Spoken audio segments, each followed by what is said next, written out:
Bon, donc bonjour à tous, bienvenue à cette matinée qui est organisée par l'association EDIPI avec le soutien des associations professionnelles ACPI, ASPI et CNCPI. Alors évidemment, c'est pas le bon bouton. La thématique de ce matin, c'est vous faire partager notre retour d'expérience sur l'automatisation des échanges de données de propriété intellectuelle et surtout pour en finir avec les saisies manuelles. Voilà les participants et les différents intervenants de cette matinée. Je reviendrai, vous nous découvrirez au fur et à mesure de cette matinée. Qui va se décomposer en deux grandes parties. Une première partie, on va dire, de présentation de l'association qui sera faite par moi-même. Puis, vous avez peut-être vu et répondu à un questionnaire et les résultats du questionnaire seront présentés par Marc Leviels ici à ma droite. Ensuite, vous aurez sans doute envie d'avoir des détails sur la norme et ce qu'elle comporte. C'est Yannick Biron à ma gauche qui fera la présentation. Et ensuite, en deuxième partie, ce que probablement vous attendez tous, les exemples de retour d'expérience qui seront présentés par un certain nombre de personnes qui sont membres de l'association EDIPI. Et puis, bien sûr, à chaque fin d'intervention ou au cours d'entre elles, nous répondrons à vos questions. Alors, l'association EDIPI, qu'est-ce que c'est? C'est une association et peut-être une des rares associations qui regroupe tous les acteurs de l'écosystème de propriété industrielle, à la fois les titulaires de droit, vous verrez un peu plus tard dans la matinée des personnes qui représentent les titulaires de droit, mais également les éditeurs de logiciels ou de solutions techniques qui sont également représentés aujourd'hui. Les offices de propriété industrielle, on a avec nous des personnes de l'INPI. Et puis, évidemment, des cabinets de propriété industrielle. Donc, l'association, contrairement peut-être ou à l'inverse de certaines autres associations, regroupe vraiment tous les acteurs de l'écosystème. Comment est-ce qu'on a créé et fondé cette association? Au tout début, il y a presque un peu plus de 10 ans maintenant, on a fait le constat que chacun d'entre nous, chacun des acteurs de l'écosystème de propriété industrielle, générer des données, stocker des données, saisissait des données dans ces logiciels ou ces systèmes de gestion, les transférait aux autres acteurs, mais chacun avec une façon différente de les intégrer ou de les analyser, de les utiliser. Ce qui, évidemment, occasionnait des saisies multiples auprès de chacun, des ressaisies, avec un risque, alors une perte de temps, évidemment, et puis un risque d'erreur assez important. Fort de ce constat, on s'est dit, bien, faisons un inventaire de toutes les données, de toutes les informations que l'on est amené à échanger entre nous. Donc, comme je vous l'ai dit, on était déjà il y avait déjà des représentants de chacun des groupes d'acteurs de l'écosystème. Donc, on a fait un premier travail, les uns et les autres s'en souviendront, parfois long, au téléphone à l'époque.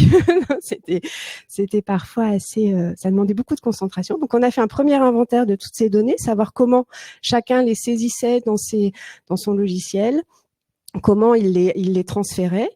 On a fait aussi l'inventaire des normes qui existaient, ça nous paraissait important pour voir si l'une ou plusieurs d'entre elles permettaient de répondre à nos besoins.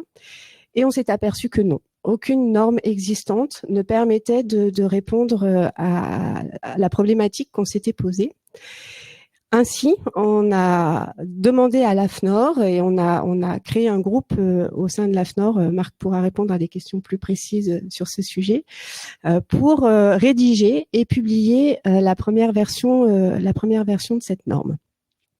Mais l'AFNOR n'a pour rôle que d'accompagner dans la rédaction et dans la publication des normes, mais absolument pas dans leur mise en œuvre. et il était hors de question de s'arrêter à la simple publication. Il fallait ensuite la mettre à l'épreuve de la pratique, la mettre en œuvre, vérifier qu'elle fonctionnait, éventuellement la corriger. Et donc depuis 2018, c'est ce que s'emploie à faire l'association EDIPI. Un tout petit point pour aujourd'hui. Il y a des cycles dans les normes et des cycles de révision. Et actuellement, la norme, je vous ai même pas donné son nom, mais vous le voyez. La norme est en cours de révision, donc il y a un groupe de révision à l'AFNOR qui est ouvert pour l'améliorer, pour la corriger sur les certaines petites imperfections qui ont été détectées au cours des mises en œuvre. Je vous remets ici les différents contributeurs, à la fois de l'association et de la norme. Vous voyez que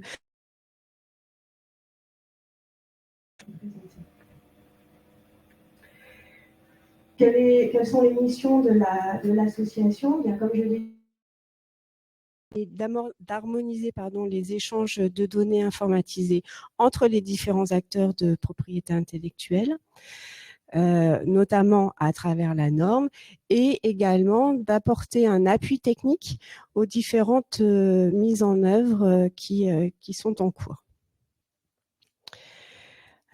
Aujourd'hui, il y a déjà quelques réalisations. On va pouvoir vous montrer des exemples un peu plus tard dans la matinée, des exemples déjà d'échanges entre des cabinets de propriété industrielle et leurs clients.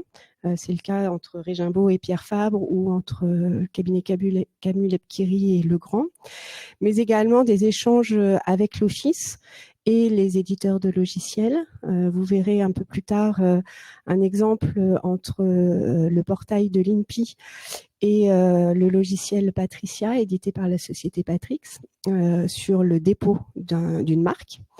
Et puis également des nouvelles solutions qui ont été mises en œuvre, notamment par la société Velkin, une mise en œuvre autour des échanges de factures, de données financières, qui vous seront présentées un peu plus tard par Yannick Béron.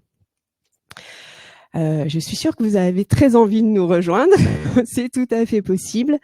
Vous allez sur notre page web et vous le voyez, les cotisations sont relativement modiques, 50 € pour une personne physique, 250 € pour une personne morale, et ça vous ouvre tout le réseau et les échanges, pas seulement de données.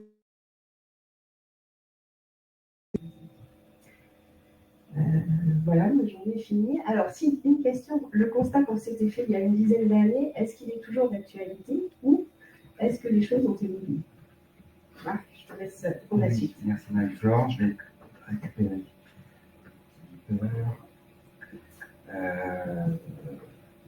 J'avais quelque chose en tête par rapport à ce que tu viens de dire sur... Si, oui, une chose. Cette norme aujourd'hui, elle est française. Donc, bien entendu, elle n'a pas été rédigée de manière française, elle a été rédigée avec en tête dans une profession qui est largement internationalisée, avec les problématiques que l'on a, y compris vis-à-vis de nos confrères étrangers, par exemple, les procédures pour des marques, etc., à l'étranger. Je reviens, la semaine dernière, c'était le congrès de la FIPI, la Fédération internationale des conseils en propriété industrielle, qui rouvre le sujet au niveau de la norme, qui avait été ouvert au moment où on a fait la première version. Il est ouvert là, on a la gentillesse de me reconfier le sujet, donc je sais vers où on va pouvoir aller, c'est-à-dire au niveau de...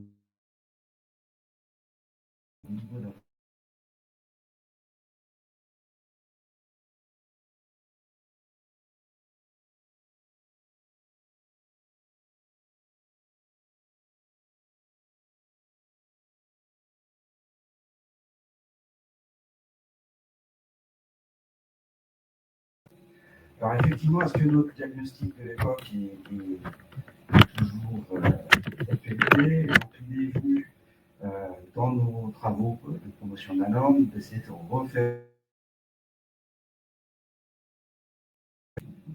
Imaginer que sur le plan technologique, il s'est passé des choses et que les choses aient pu évoluer. Donc on a refait cette photographie. C'est quelque chose qu'on envisage de faire périodiquement, pour suivre les évolutions et observer se développe ou pas. Alors, notre enquête, d'une manière générale aussi,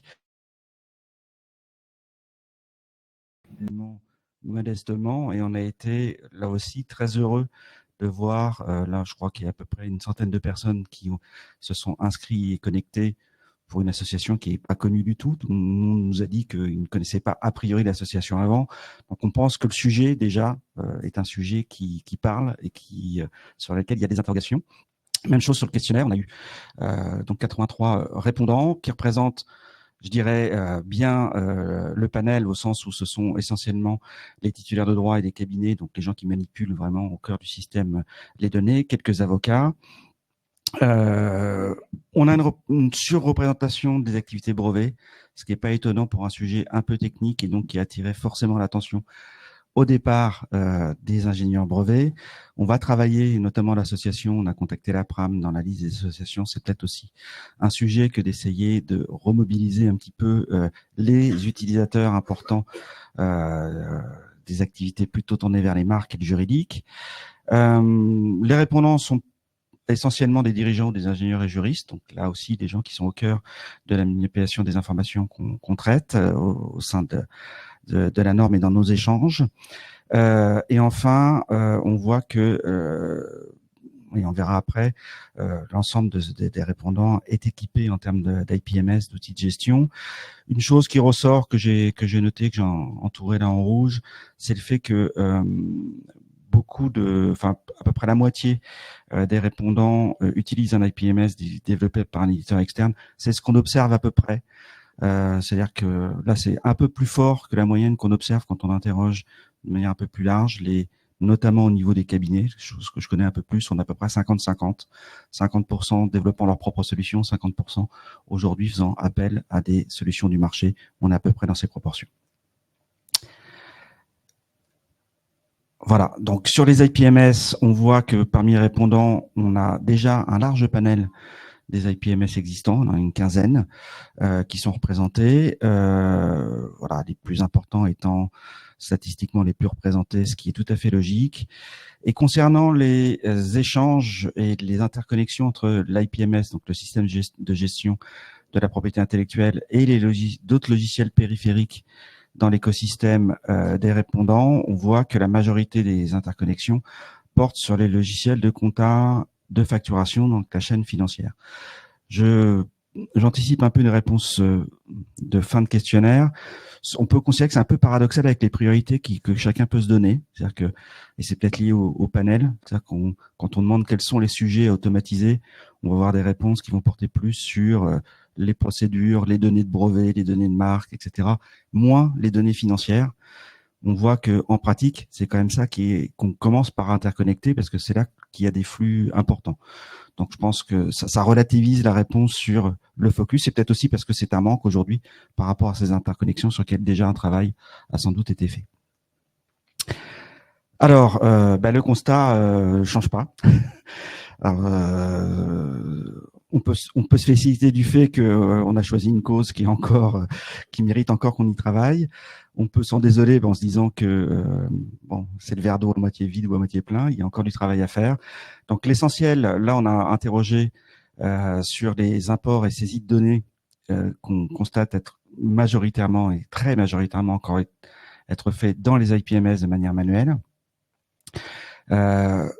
Et pour ce qui est des répondants qui ont déjà organisé des saisies automatisées de manière totale ou partielle, on voit une vraie dichotomie. C'est essentiellement les titulaires, donc les industriels, ce qui ne m'étonne pas. Je ne sais pas si ça suscitera des questions, parce que je pense que dans l'écosystème des industriels, la propriété intellectuelle a vocation à rejoindre un petit peu les modes de traitement de l'ensemble des données qui sont pour le coup traitées dans chaque industrie. Vous avez des standards, vous avez des échanges avec les fournisseurs, avec les clients, vous avez de l'EDI, etc.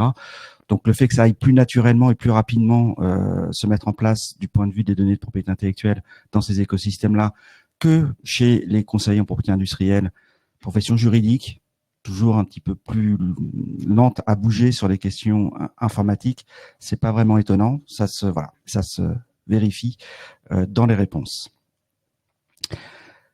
Ce qui est valable pour les données est valable pour les documents. Donc on a posé la question différemment parce que effectivement les données élémentaires, date de dépôt, données sur les marques et brevets, sont peut-être plus compliquées à traiter qu'un document qui peut être traité comme un fichier unique. Mais finalement c'est le même constat.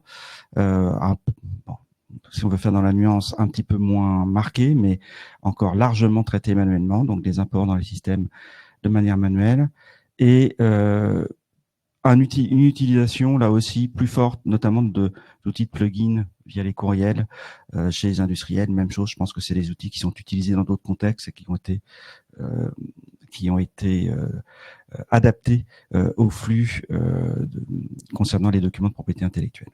Donc globalement, il y a encore du pain sur la planche et on est dans le constat que aujourd'hui, bien qu'on soit tous équipés avec des systèmes, que les échanges soient largement numérisés, il y a des ruptures dans les chaînes et des ressaisies à différentes étapes de données et de documents. Ces saisies sont largement réalisées par les équipes de paralégaux. Bon, là aussi, chose qui ne doit surprendre personne, mais qui méritait d'être vérifiée. Avec une petite nuance qui a attiré notre attention, c'est que les équipes de juristes sont peut-être plus impliquées, notamment dans l'apport de documents. Alors, je pense qu'il y a une chose justement qui, pour moi, qu'on a réalisé au fil de l'eau dans les discussions, le type de travail qu'il y a, la nature des procédures concernant notamment les marques, je pense, est particulière parce qu'il y a beaucoup de petites opérations. Donc, on intervient peut-être sur une période de temps plus concentrée, mais avec beaucoup plus d'intervention, ce qui justifie peut-être d'autant plus l'intérêt d'automatisation, parce que c'est vraiment des tâches qui peuvent impacter globalement, je dirais, le prix de revient de chaque opération, compte tenu du nombre d'éléments à saisir en peu de temps. Ce qui peut expliquer aussi que les chaînes se raccourcissent et que le juriste fasse directement les choses plutôt que de passer par des équipes administratives de support. Pour ce qui est des modes de transmission des données qui sortent de nos systèmes, c'est largement l'email qui est utilisé.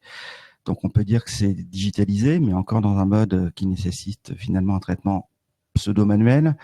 Je dirais que ça soit du copier-coller ou des données qui sont exportées par génération de mails ou des fichiers qu'on importe dans des mails pour envoyer au destinataire, on se retrouve avec là aussi 70-80% des flux qui finalement finissent dans un mail pour être acheminés à leur destinataire. On le verra dans les solutions d'échange et de numérisation et d'automatisation. Le but est d'arriver vraiment à des choses machine to machine en évitant le passage par le mail qui, je dirais, est l'informatique du XXe siècle maintenant. Donc, on peut imaginer des choses encore plus efficaces. Et j'allais dire réciproquement, quand il s'agit de transmission, on voit que les portails ou les API, ces systèmes, je dirais, plus modernes et qui permettent pour le coup d'avoir des transmissions totalement automatisées, sont encore très minoritaires. Elles existent, je pense qu'on les a tous en tête, ces solutions, mais elles ne sont absolument pas généralisées. C'est ce qui ressort aussi de l'ensemble des réponses au niveau des transmissions de documents. Alors, est-ce que tout ça satisfait l'écosystème ou est-ce qu'il y a de la frustration? Alors, les résultats, je dirais, j'ai forcé le trait avec mon titre en disant qu'il y en a, en insistant toujours sur le verre peut-être à moitié vide pour dire qu'on a du travail.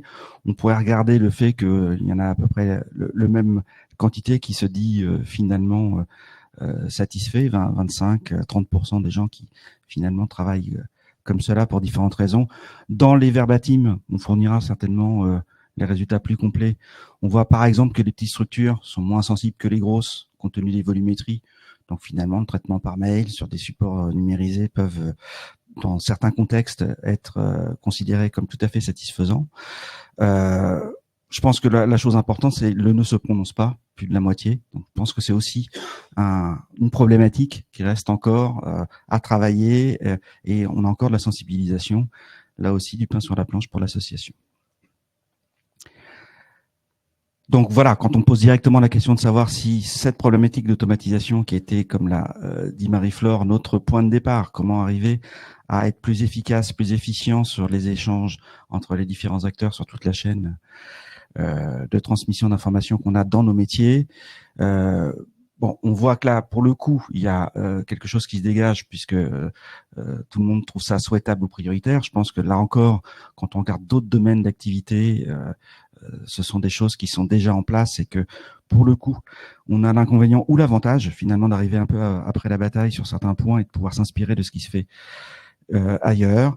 Ce qu'on peut noter aussi, et c'est dans la slide qui suit, c'est que si la demande, donc globalement, est de dire que c'est un sujet qu'il faut traiter, c'est très, les demandes sont très variées. Chacun va avoir finalement des priorités entre les données concernant les marques ou les brevets, les documents eux-mêmes ou tous les workflows, les événements. Et comme je vous le disais, la comptabilité ou les données financières apparaissent un petit peu en retrait, alors que finalement, c'est peut-être la partie qui est déjà la plus interconnectée. Voilà.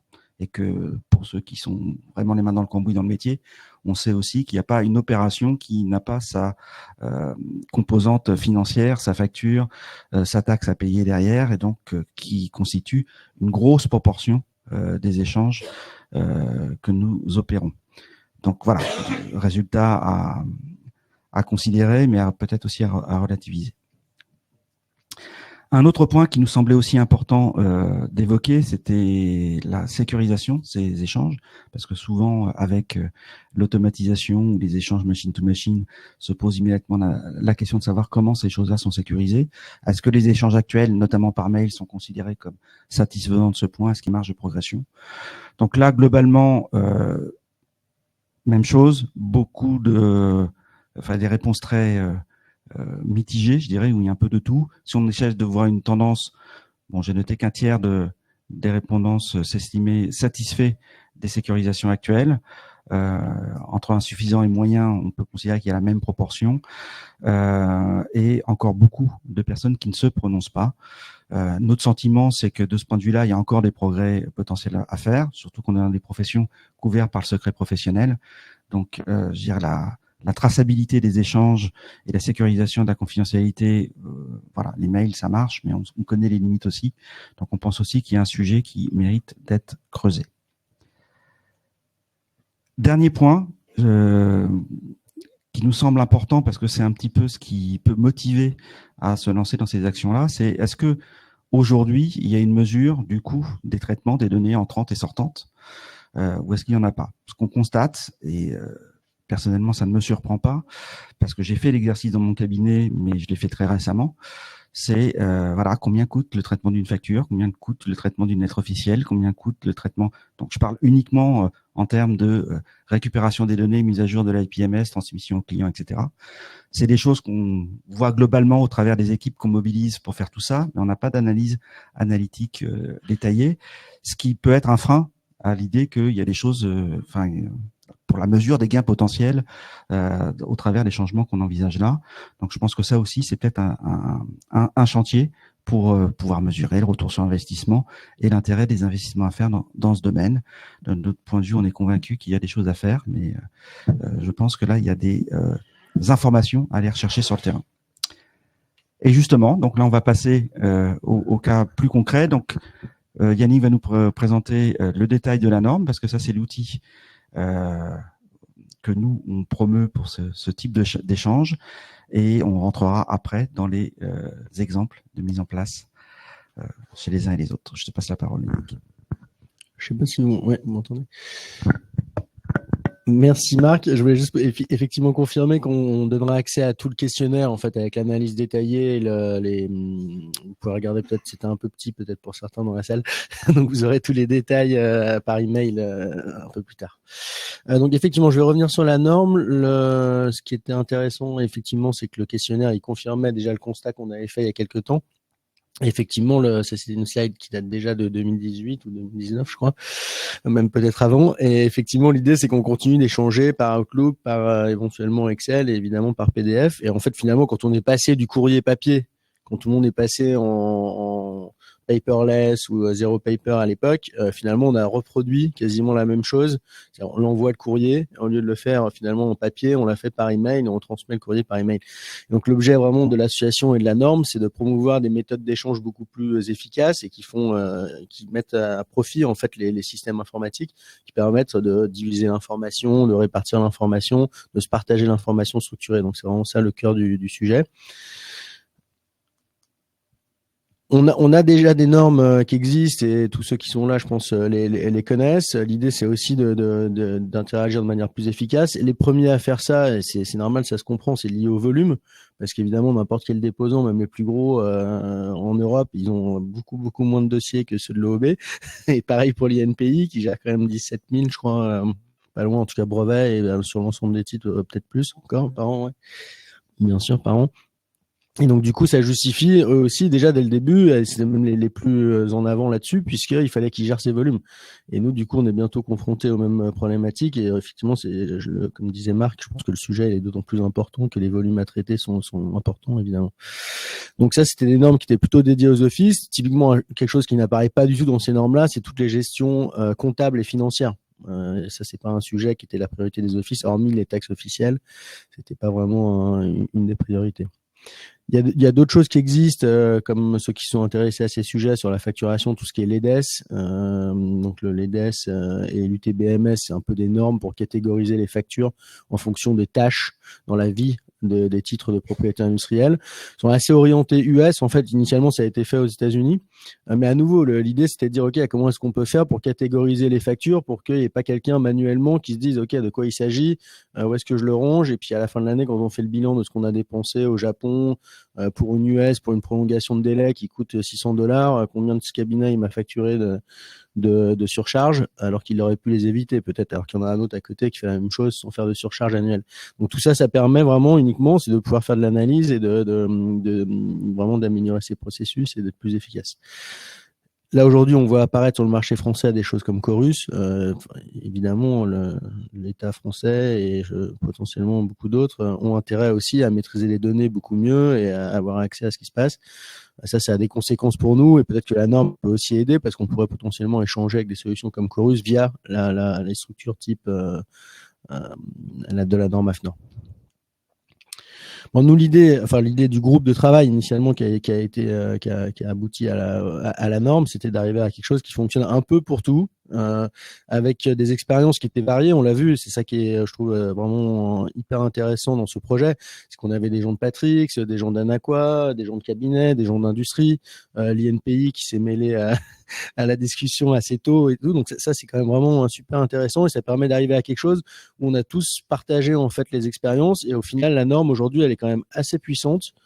Et elle mérite d'être connue en fait. Donc c'est ça qu'on essaie de faire aujourd'hui, c'est pour qu'elle soit vraiment partagée, pour qu'on voit un peu tout le potentiel auquel on pourrait aboutir si on utilisait cette norme, qui finalement le concept est pas tellement complexe. On va simplement dire ok, si je vous envoie une information sur Safran, le nom du déposant c'est Safran, c'est dans ce champ-là, l'adresse c'est tel champ, la première ligne d'adresse, etc. Et donc faire le lien entre son propre système et le système qui le reçoit.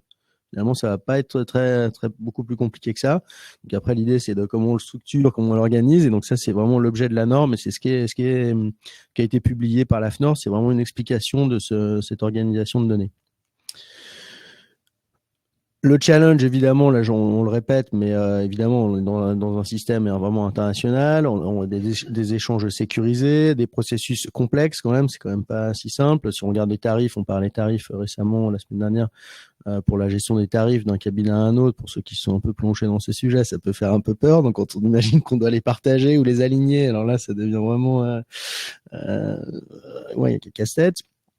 Il y a des échéances à respecter, évidemment, les délais, on est tous au courant, la diversité des systèmes, on le voit là, sur quelques répondants, finalement, sur les 40 qui avaient un IPMS, il y en a 15 différents. Donc ça simplifie pas les choses non plus. Si on utilisait tous le même, c'est pas le but, mais ça serait un petit peu différent. Et puis finalement, on a des spécifications individuelles parce que je vois Samuel, Safran, ils vont avoir des exigences, Novartis vont avoir des exigences, n'importe quel déposant va imposer à son cabinet ou à ses cabinets de fonctionner d'une certaine manière et à chaque fois, il faut s'adapter et donc la norme, elle doit être capable de gérer ces différences-là. Donc l'idée, c'était quand même effectivement de regrouper des professionnels qui connaissent bien ces sujets pour essayer d'arriver à une structure qui permet de gérer tout ça. Et donc la norme AFNOR, au final, elle comporte 2 documents. La première, c'est plutôt une explication de comment ça fonctionne, un peu en phrases et en tableau, quoi, je dirais. Et la deuxième, en fait, c'est plutôt pour les techniciens un format type XSD, où on va expliquer la structure d'un fichier XML à la norme. Donc typiquement, là où ça devient tout de suite un petit peu plus difficile au niveau de la norme, c'est qu'on comprend très bien ce qu'on essaie de passer comme données, le nom des déposants, comme je disais tout à l'heure, ça parle à tout le monde. Quand on commence à parler XSD, XML, là, déjà, on va quand même en perdre quelques-uns. Alors qu'en fait, bon, c'est pas si compliqué que ça, mais il faut quand même un peu maîtriser ça et pour se plonger dedans. Et donc, ça veut dire une espèce de collaboration entre évidemment des gens qui sont plutôt du métier de la propriété industrielle, des spécialistes techniques et même parfois spécialistes de la finance quand on parle de données de facturation. Donc effectivement, c'est toujours un petit peu plus long à se mettre en place aussi. Donc le standard finalement, il définit un flux et ce flux il contient des objets, je vais y venir dans un instant, et chacun de ces objets ils sont découpés en champs. Et on va transmettre, à chaque fois qu'on veut transmettre une information, on respecte ce format-là. Et quelqu'un qui sait lire à la norme, il va pouvoir interpréter ce flux qui lui parvient. Les objets de la norme, ils sont là. Et on pense, enfin le groupe de travail pense que quasiment toutes les transactions de propriété industrielle, voire au-delà, parce qu'on se projetait là dans même des discussions d'avocats ou des choses comme ça pourrait fonctionner tout à fait pour les avocats aussi.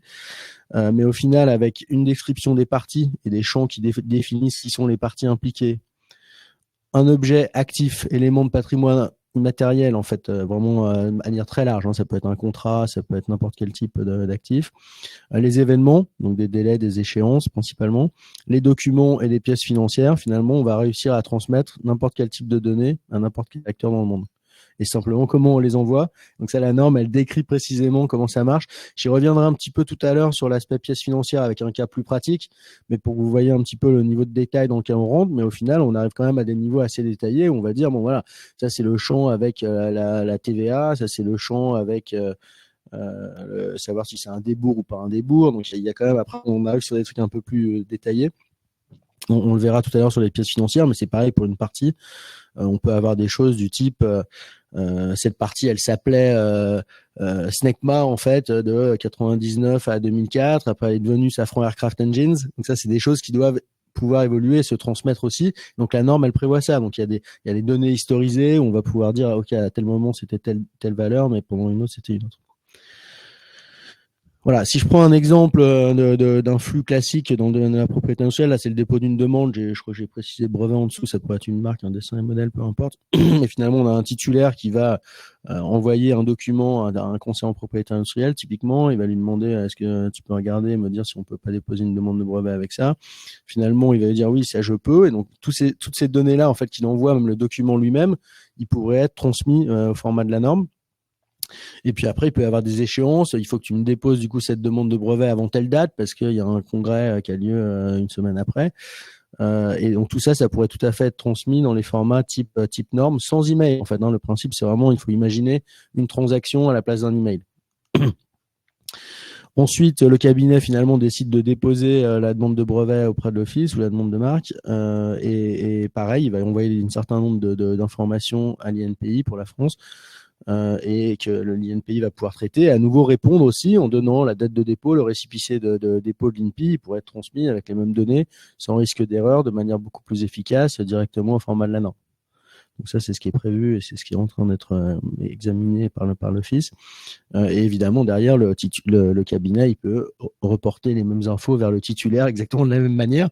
Mais si on automatise ça, on se rend compte qu'il n'y a pas une grande valeur ajoutée, hormis la transmission de données. C'est pas là qu'il y a la valeur ajoutée dans le processus, évidemment. Donc ça c'est des choses qui pourraient être automatisées. C'est l'objet de la norme, donc de prévoir ces flux-là et séparer selon ces objets-là. Voilà, alors je propose qu'on enchaîne sur les cas d'usage. Et c'est Thierry qui commence avec le cabinet Camille et Thierry.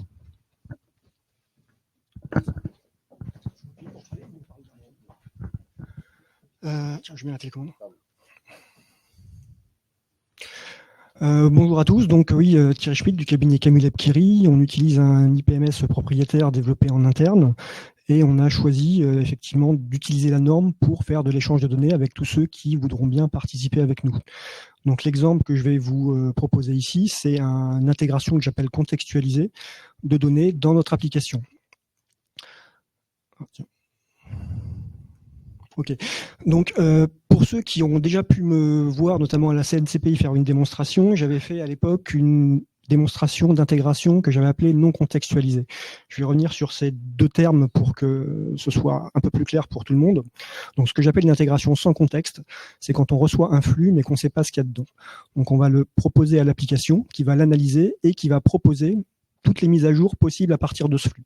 Donc il n'y a pas de contexte original, c'est à celui qui reçoit le flux de construire le contexte dans lequel il veut intégrer les données. Ce que je vais vous présenter aujourd'hui, ça va être une intégration avec contexte, c'est-à-dire vous savez ce que vous voulez faire, vous voulez mettre à jour, dans le cas de l'exemple que je vais vous proposer, une date de dépôt, vous avez un flux, vous l'intégrez dans l'application, et comme l'application sait ce qu'il faut faire, elle va aller chercher dans ce flux des informations qui vont correspondre à une date de données pour les utiliser pour mettre à jour l'application, cette date de dépôt. Donc, pour le besoin de la démonstration, j'avais besoin d'une vidéo qui va être lancée bientôt.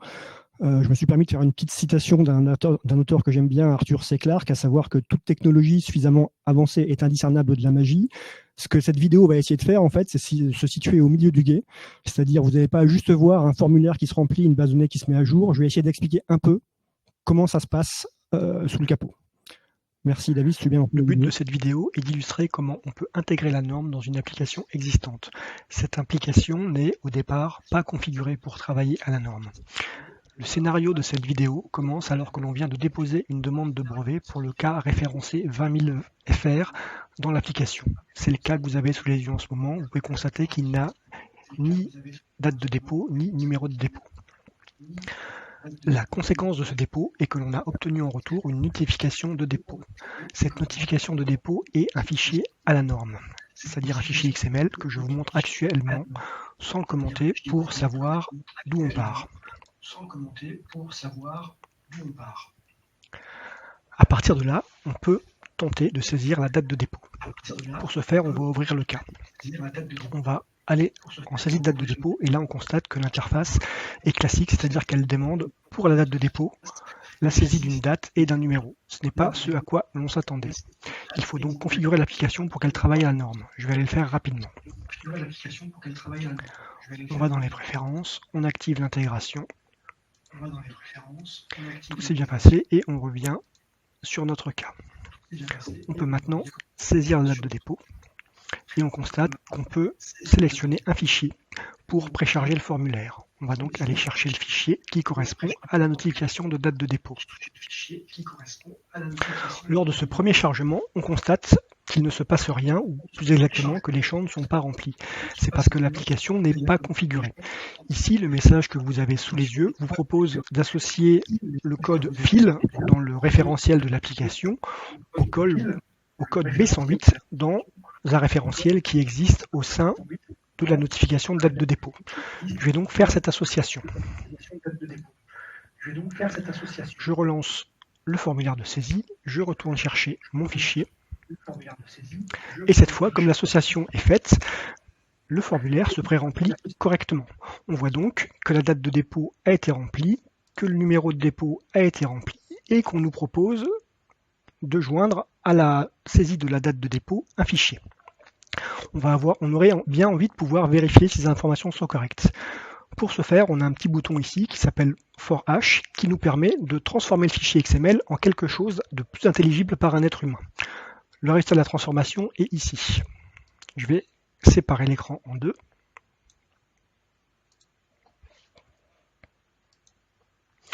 Et on voit ici la notification dans une forme un peu plus lisible que du XML pur.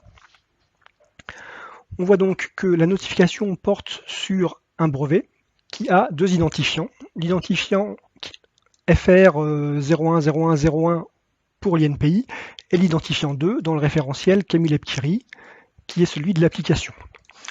On voit ici qu'il y a dans cette notification un événement. Cet événement est lié à l'asset référencé FR 010101 pour l'INPI, c'est-à-dire à l'asset numéro 2 pour Camille Epkiri, et cet événement est lié à un document qui est le document référencé par le code barbare qui est juste un hash de document pour l'INPI. Il nous présente aussi également le document en question, qui est bien, si vous voulez vous amuser à vérifier, ici et ici, ce sont bien les mêmes codes. Il s'agit donc d'un PDF et on pourrait donc vérifier que les numéros de dépôt ici et là correspondent bien et que la date, si je l'avais renseigné correctement, correspondrait bien. On est donc rassuré, on a bien le bon numéro et la bonne date. On intègre le fichier et on demande à l'application de faire sa sauvegarde. Une fois que c'est fait, on voit qu'il y a un délai qui a été créé pour la régularité, que la date de dépôt a été mise à jour, et si je referme ici, on voit que le document a été correctement importé dans l'application.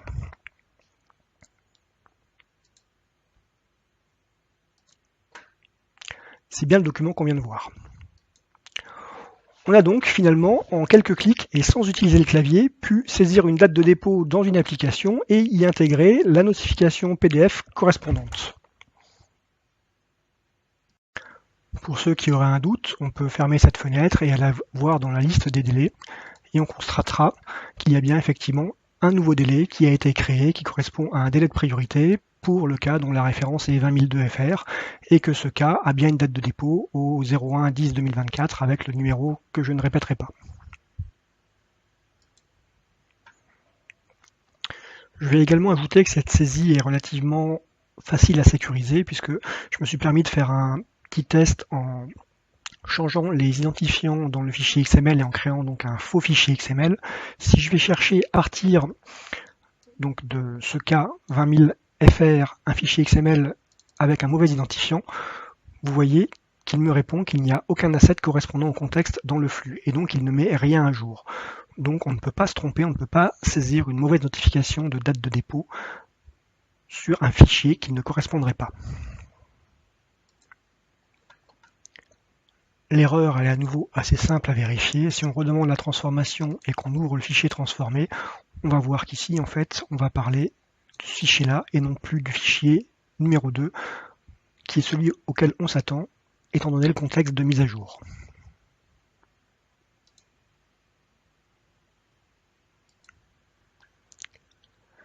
J'espère avoir démontré qu'on pouvait tout à fait intégrer la norme et travailler avec, même dans une application qui existe déjà. Fin de la démonstration.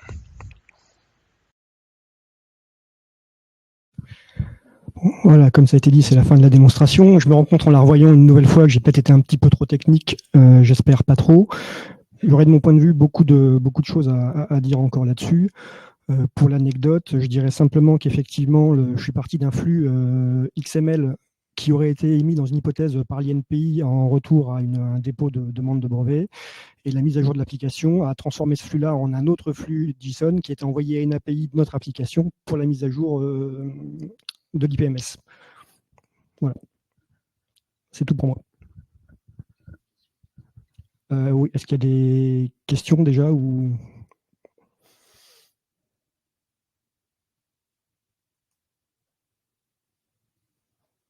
Donc ça va être à l'INPI si je ne me trompe pas.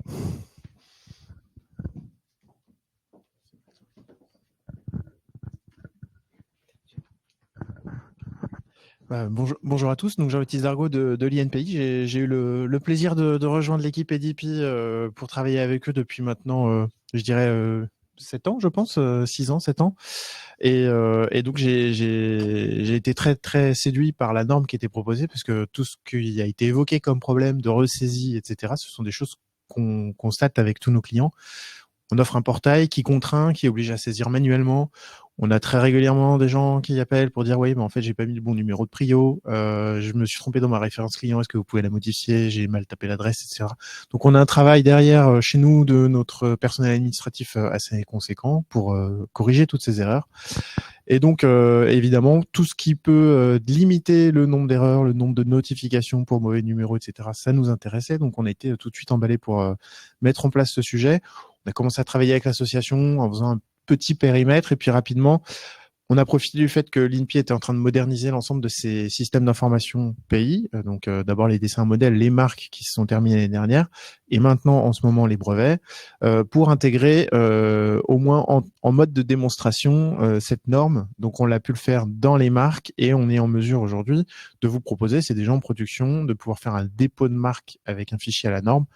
Il y aura une petite démonstration. On glisse, dépose le fichier XML, tout est rempli, on contrôle et c'est validé.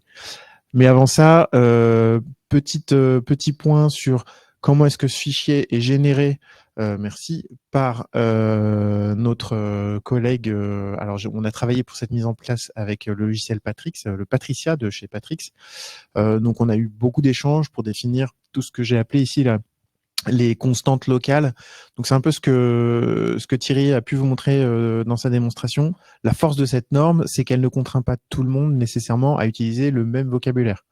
Ce qui va être important, c'est que tout le monde indique ce qu'il entend derrière son vocabulaire. Donc on va devoir publier chacun de nous, chaque acteur comme les offices, un répertoire pour dire, moi, mon code de date de dépôt, alors peut-être la date de dépôt, on va pouvoir tous se mettre d'accord, mais mon document de pouvoir de représentation pour un mandataire, je veux que ce soit tel code. Je vais pouvoir spécifier ça, le rendre public, ce qui fait que les éditeurs pourront savoir que quand ils vont vouloir faire un dépôt devant l'INPI, ils utiliseront la codification à l'INPI. Et pour un éditeur qui veut changer d'office, il aura juste à faire ce travail de mapping de code et pas à recréer l'ensemble d'une interface finalement.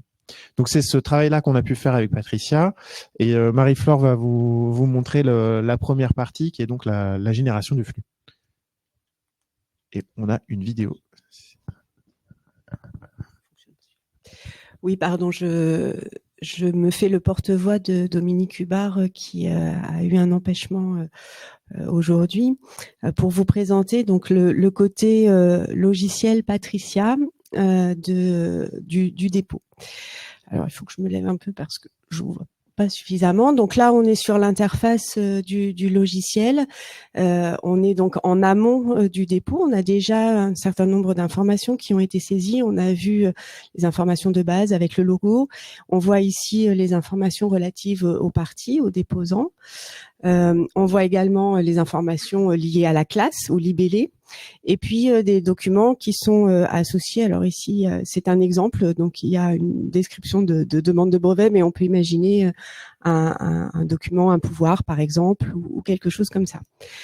Le système est connecté au délai de dépôt et donc il suffit de manière tout à fait intuitive de cliquer sur la petite icône qui est liée à la tâche de dépôt pour générer le fichier XML comme c'est présenté ici.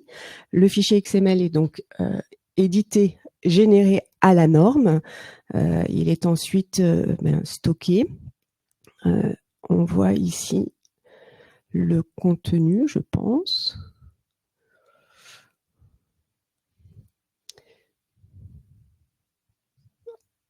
Normalement, ça arrive. Donc voilà la structure du fichier à la norme tel qu'il est généré, qui correspond donc aux données qui ont été implémentées dans l'IPMS au départ. Et ce fichier, une fois généré, va pouvoir être uploadé directement, téléchargé directement dans le portail de l'INPI pour générer le dépôt. Et donc la suite. Merci Marie-Flore. Ça sera encore une vidéo parce qu'on a eu peur des contraintes de la technique. Vous connaissez le principe des démonstrations en direct. C'est un coup à ce que ça ne fonctionne pas. Donc il y a une troisième vidéo qui va vous être présentée. Cette fois-ci, c'est le pendant. Après avoir généré cette petite archive zip, oui, on va tout simplement se rendre sur le portail marque. Donc vous reconnaissez sa nouvelle mouture. On passe en mode expert. On a le petit bouton dépôt de marque par fichier sur le côté. Suffit d'aller sélectionner sur son poste. Donc voilà, la petite archive qu'on a vue juste avant. On valide. Le système traite au niveau du poste du browser l'ensemble des données qui sont reconnues et va pré-remplir l'ensemble des informations sur votre formulaire de dépôt. Aujourd'hui, on est resté sur une intégration, un couplage faible, c'est-à-dire qu'on est sur, vous devez encore déposer le fichier zip et vous arrivez sur le récapitulatif, tout est présent. Donc, on reconnaît les déposants qui ont été mis tout à l'heure, le mandataire.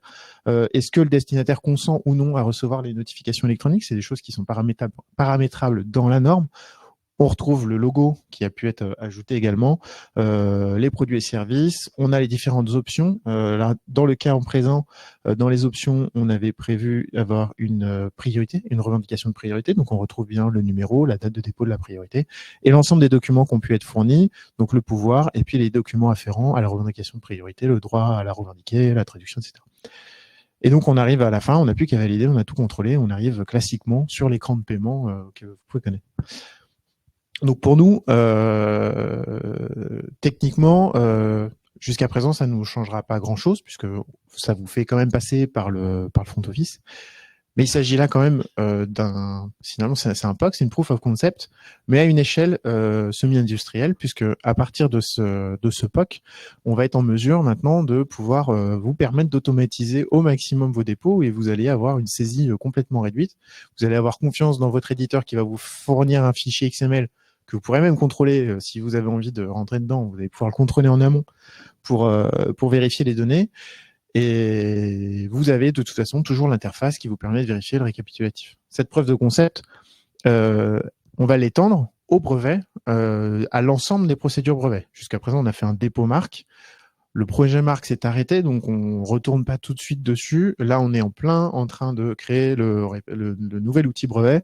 Donc, on en profite pour essayer d'intégrer au maximum cette norme. Et ça va passer par la possibilité de ce petit fichier XML, finalement, de le faire pour toutes les démarches brevets que vous avez en tête, y compris les inscriptions, y compris les demandes de documents officiels, y compris les changements de mandataire. Voilà. L'idée, c'est que partout où on va être en mesure de l'installer, on va essayer de le faire. Ce qu'on ne sait pas encore, c'est est-ce qu'on aura un seul point d'entrée sur le portail pour n'importe quelle procédure ou est-ce qu'il faudra rentrer dans chaque procédure pour le faire? On verra ça. Et deuxième chose qu'on va essayer de mettre en place dans ce référentiel brevet, c'est le pendant, c'est ce que vous a montré tout à l'heure Thierry, qui est venu s'installer ici.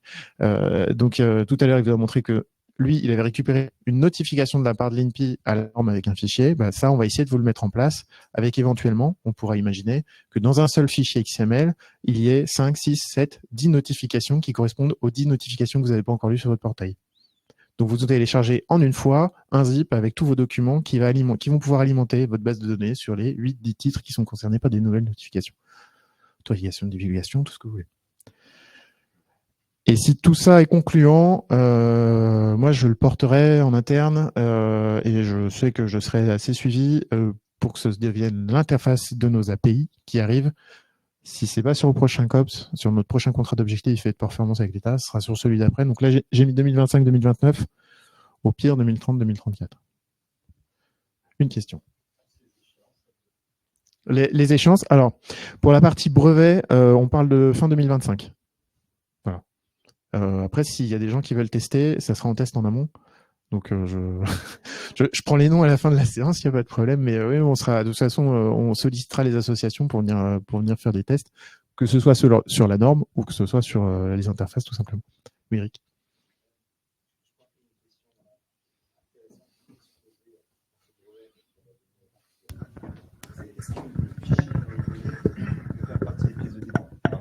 Est-ce que les fichiers qu'on va déposer vont faire partie des pièces de dépôt?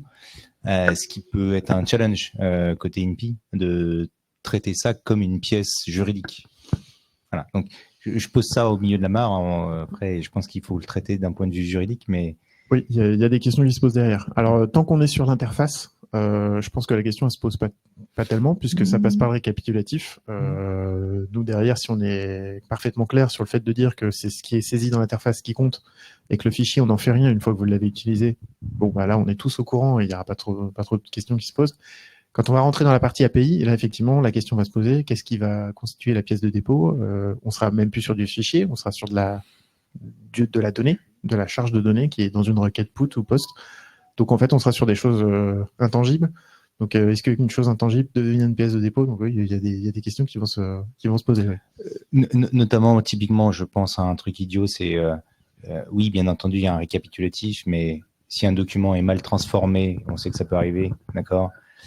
Est-ce que c'est le document à l'intérieur du PDF, du XML qui va faire foi?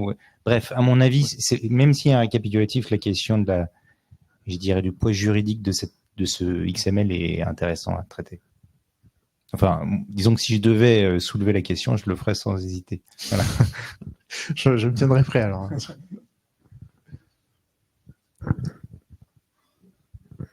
S'il n'y a pas d'autres de questions, ça conclut la démonstration sur l'import de fichiers à la marque, de fichiers de marque à la norme.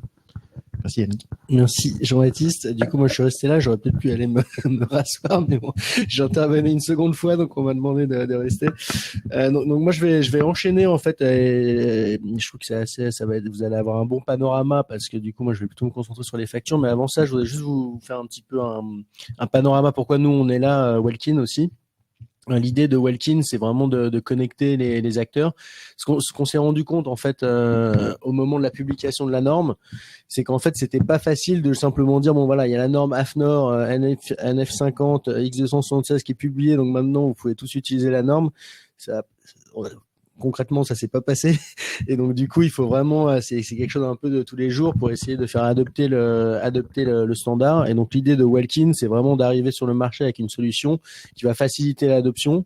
Et le coût d'adoption, idéalement, serait beaucoup plus faible en passant par des solutions comme Welkin qui font un petit peu la transition à la fois en export, c'est on va envoyer une donnée à la norme, mais on n'est pas encore équipé, on ne sait pas encore comment faire, ou on ne veut pas le faire parce qu'on est dans un pays où la main-d'œuvre est tellement peu chère que ça ne vaut pas le coup d'automatiser. Je préfère remplir un formulaire et ce formulaire en ligne, il va me générer un fichier à la norme, j'aurais pas besoin de le faire moi-même. Et pareil en réception, soit je veux lire quelque chose qui est sur un formulaire, comme on a vu là sur les différentes démos, et ce formulaire-là, soit je l'exploite tel quel, ou je fais un export CSV classique, ou alors au contraire, je l'exporte vers du XML.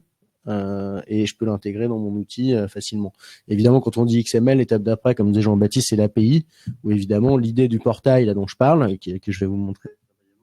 Mais l'idée, c'est simplement, c'est plutôt une étape intermédiaire, parce que l'idée, c'est que les systèmes parlent entre eux, avec les problématiques dont on vient de parler, mais quand même que les systèmes parlent entre eux. Évidemment, ça veut dire de contrôler les données, ça soulève d'autres problématiques. Mais c'est quand même ça l'idée. Et pour Welkin, pour le coup, on se concentre d'abord sur les conseils en propriété industrielle, sachant que en fait les interactions typiques. Donc là, je présente vraiment l'aspect Welkin, le focus Welkin initial, mais évidemment que ça s'étend évidemment aux titulaires de droit. C'est une question d'ordre pour adresser le marché. Mais typiquement, les interactions avec les clients pour un cabinet, avec les e-billing des clients, avec les agents à l'étranger. Parfois les e-billing des cabinets étrangers, là c'est quelque chose pour les titulaires, je ne sais pas si vous voyez peut-être pas trop ça, mais aujourd'hui, alors que c'était d'abord les titulaires qui commençaient à imposer leurs e-billing, maintenant c'est les cabinets, les gros cabinets nord-américains qui commencent à dire maintenant vous m'envoyez les factures, il me faut dans le système e-billing qui était avant ce contre quoi ils se battaient parce que c'était le client qui leur imposait un nouvel e-billing à renseigner. Donc ça c'est pour donner un peu des exemples. Sur les offices de brevets, typiquement pour un cabinet français, il faut traiter avec l'INPI, mais il faut traiter avec l'OEB, il faut traiter peut-être avec le pays, avec les UIPO. Et donc, en fait, il y a une quantité de portails qui se multiplient et ça devient très, très difficile à gérer. Puis après, il peut aussi y avoir des applications internes. Et ça, c'est aussi un sujet. Par exemple, là, je pense à Arkian, avec qui on a échangé pour préparer la présentation, parce que Arkian, ils développent des solutions un peu en marque blanche pour certains cabinets, et donc ils doivent interagir avec les IPMS de leurs clients. Et donc, s'ils pouvaient interagir de manière plugger simplement avec des normes, ça serait beaucoup plus simple pour eux qu'à chaque fois réinventer la connexion avec tout le monde. Donc là, j'ai donné juste une représentation en fait de la situation, par exemple pour le cabinet Régimbaud. Clairement, ils doivent échanger avec tous leurs agents étrangers en haut à droite. C'est soit c'est les e-billing platform, soit parfois il y a des portails qu'on peut leur imposer aussi. Des emails, je parlais avec un gros cabinet du Moyen-Orient, Afrique Moyen-Orient que tout le monde connaît, je pense ici. Il m'expliquait qu'ils devaient renseigner dans à peu près 50 systèmes sur l'ensemble de leurs clients partout dans le monde. Ils rentrent dans des portails 50 différents, avec ce que ça implique en termes d'équipe, parce qu'il faut qu'il y ait des gens qui sachent les mots de passe, qui sachent se connecter, qui sachent comment ça marche, quelles sont les données à renseigner, sous quel format. Et donc ça, c'est quelque chose qui se multiplie. Et je pense que c'est le cas aussi pour les cabinets français, mais peut-être à moindre échelle. Mais en tout cas, ça c'est vraiment un sujet. Pour les clients, aujourd'hui, d'abord ça a commencé par les e-billing platforms, mais après ça a été évidemment tous les portails attorney. Et donc les portails attorneys imposés par les clients et du coup les conseils en pays qui doivent renseigner dans un double système. Donc là, on parle de double saisie, évidemment avec un peu de difficulté à faire payer pour la charge additionnelle, alors qu'objectivement, ça n'a pas d'intérêt. Il y a déjà les données dans un premier système, il faut les transmettre à l'autre, et on pourrait faire ça de manière automatisée, ce serait beaucoup plus efficace. Donc les service providers, je pense à des systèmes de validation dans lesquels j'étais impliqué avant, ou des sociétés comme Valipat, évidemment, il y a un portail dédié, à nouveau, c'est un nouveau portail, des nouvelles formations, des gens spécialisés là-dedans, etc. Bon, c'est juste pour illustrer un petit peu tout ça. Et après, s'il faut se connecter avec tout ce beau monde, et ben ça fait quand même pas mal d'activités et de charges. Donc l'idée, c'est est-ce qu'on peut arriver via la norme? Et donc là, l'objet de Welkin, c'est vraiment d'essayer de connecter tous ces acteurs entre eux. Là, j'ai gardé Regimbo au milieu, mais évidemment, l'idée, c'est que Welkin, en exploitant la norme, c'est simplement un outil qui exploite la norme, Welkin, donc c'est ouvert comme solution. Et l'idée, c'est de pouvoir échanger entre les différents systèmes via cette norme.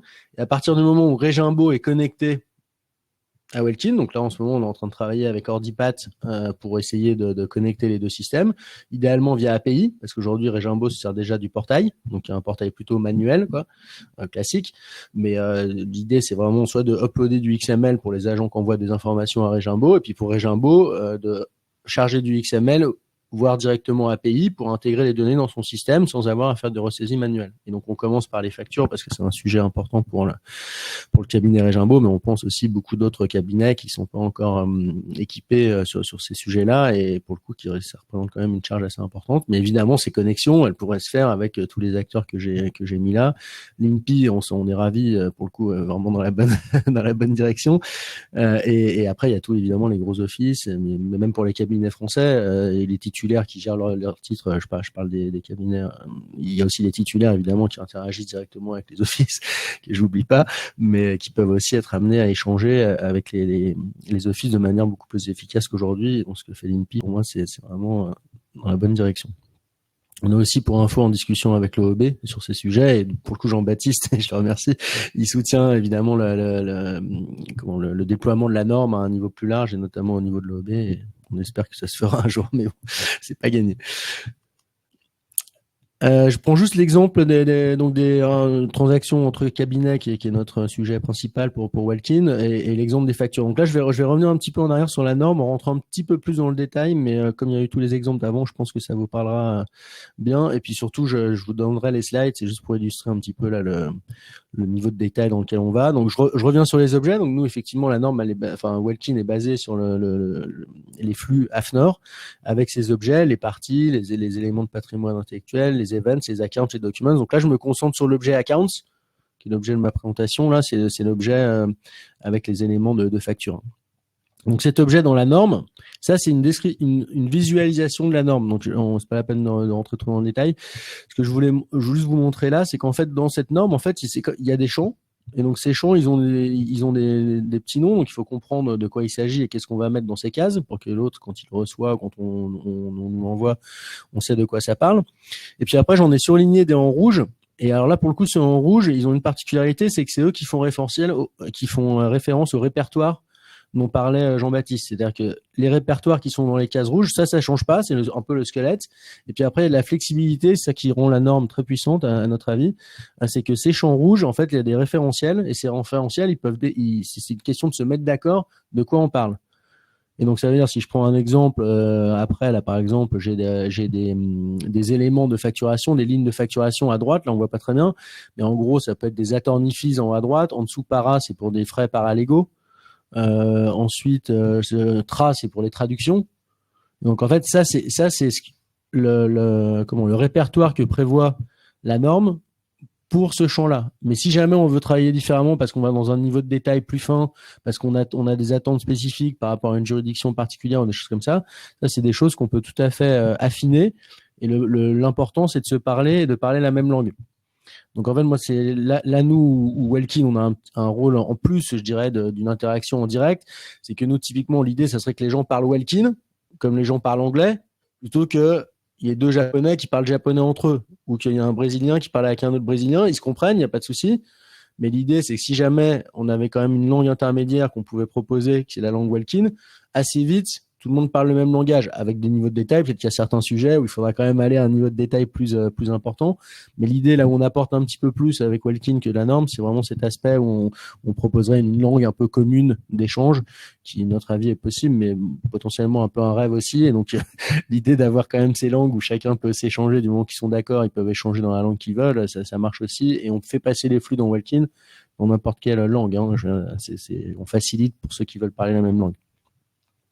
Voilà, donc ça c'était un exemple. Il y a aussi les tâches, là par exemple des tâches qui sont proposées par la norme. Ce que je voulais dire par rapport à ça aussi, c'est que ça c'est des listes qui ont été proposées au moment de la préparation de la norme, mais qui ont vocation plutôt à être rendues plutôt comme des exemples. Et l'idée, il ne faut pas se contraindre avec ça parce qu'on peut se mettre n'importe quel. Si Nokia veut utiliser la solution et proposer ses propres catégories de dossiers, parce qu'ils ont toujours travaillé comme ça, la norme le permet, quoi.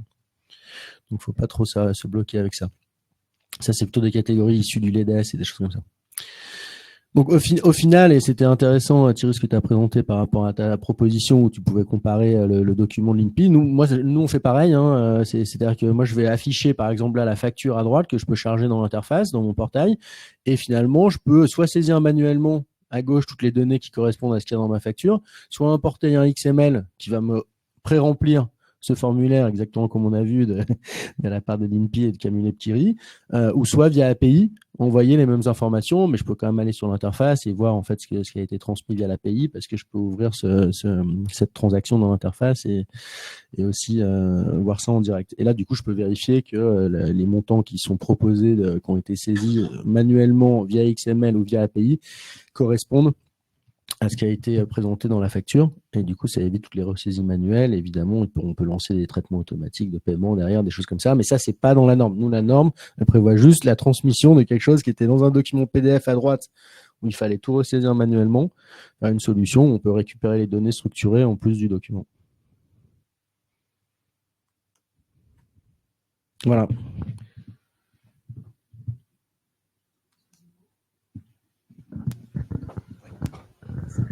Ça, je vais laisser la place. J'ai juste une question. Donc, le document je veux juste m'assurer que le document de base ne doit pas forcément être en format PDF, mais peut-être à n'importe quel format, mais qui doit être converti en XML, c'est ça? C'est tout type de document. Clairement, c'est vraiment tout type de document. La seule chose, c'est qu'il faut pouvoir rentrer les données dans les cases qui sont prévues par la norme. Mais on espère, et du coup, c'est parfois... Ça mérite un peu de réflexion. Et Thierry, qui est le référent technique de la norme, c'est pour ça qu'on indiquait en introduction que l'association EDP a vocation à aider les implémentations techniques. Parce que si vous avez un sujet auquel vous pensez particulièrement, vous nous appelez, vous rejoignez l'association, on regarde quelles sont les informations que vous voulez échanger et on va regarder ensemble comment on convertit ça dans le fichier, comment il nous semble une bonne approche pour envoyer ça au format AFNOR. Ok, merci. Je fais un peu la transition, le temps que les gens s'installent. Donc, on a vu des échanges vers un cabinet, entre un cabinet ou un titulaire de droit et l'office, le système d'interface que propose Welkin. Et là, on va avoir un autre type d'interaction qui s'est développé ces dernières années entre un cabinet et son client au travers de 2 IPMS différents. Je vais me lever parce que je vois pas bien de diagonale. Alors là, je vais parler au nom de Pierre Fabre. Ils n'ont pas pu venir aujourd'hui, mais en fait dans leur projet, il y avait plusieurs problématiques et objectifs qui, je pense, sont à peu près partagés par l'ensemble des industriels et des cabinets. Et qui vraiment sont le cœur même de ce que on discute aujourd'hui. L'objet du projet, c'était une transformation du processus de docketing, c'est-à-dire comment passer d'un système manuel à un système automatisé. L'automatisation en tant que telle, c'est pas une fin, c'est un moyen. C'est afin d'obtenir quelque chose en résultat. Et ces moyens, justement, c'est un petit peu les vrais objectifs de ce projet, c'est ce qu'il y a en dessous. C'est de mettre en place des communications directes entre le cabinet et l'industriel dans les échanges de données, parce que on va pas se mentir, chacun d'entre vous, que vous soyez un cabinet, que vous soyez un office, que vous soyez un industriel, vous partagez les mêmes données. Une date de dépôt, c'est une date de dépôt, un numéro de dépôt, une date de délivrance, une date d'enregistrement pour une marque, les produits et services. Tout ça, vous l'avez chacun d'entre vous dans vos propres systèmes. Et aujourd'hui, tout ça, c'est de la saisie manuelle. Donc, l'objectif, c'est de mettre en place des communications directes qui vont éviter qui vont éviter les tâches redondantes entre les différents acteurs. L'INPI qui va transmettre des informations au cabinet, qui elle-même va retransmettre ces informations à l'industriel, et donc ils vont éviter ces saisies systématiques dans chaque système. C'est l'amélioration de l'intégrité des données. Ça veut dire quoi? Ça veut dire que, imaginez que ce soit un flux électronique qui passe de l'INPI, qui vous transmet un numéro de dépôt au niveau du cabinet, qui lui-même va le transmettre à l'industriel.